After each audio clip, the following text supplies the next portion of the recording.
Donc pour cette étape des Dolomites, nous étions 17 de différents clubs de Midi-Pyrénées et de Dordogne.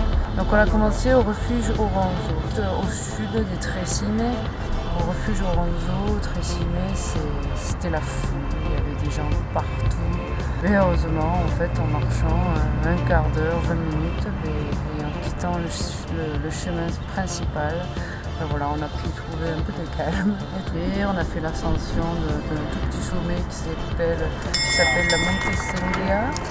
Mais bon, c'était déjà quelques passages un petit peu vertigineux. Allez, un petit sourire, Jérôme. Et ensuite, on est arrivé au refuge Carducci.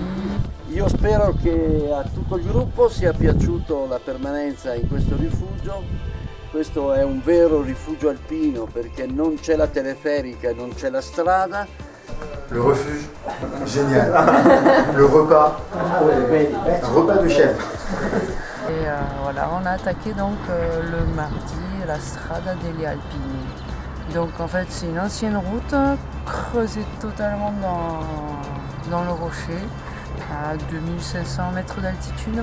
Nicolas nous installe les mains courantes dans une goulotte sur la Via Ferrata.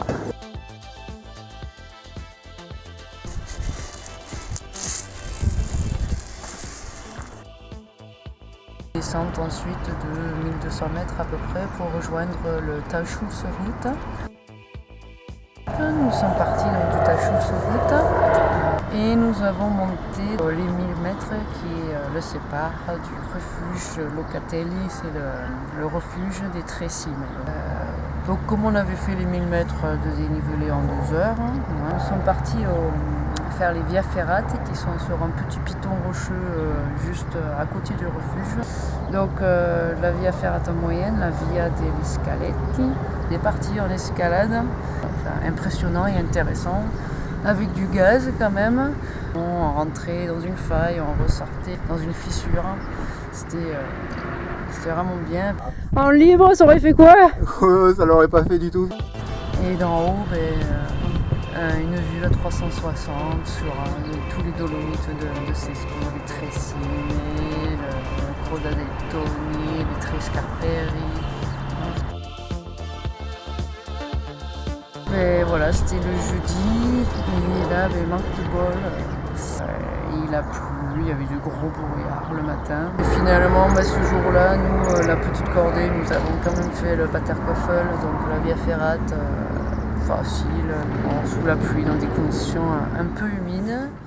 Et avec descente par un tunnel de 600 mètres de long, creusé dans le Paterkoffel, qui permet une descente partant de pluie.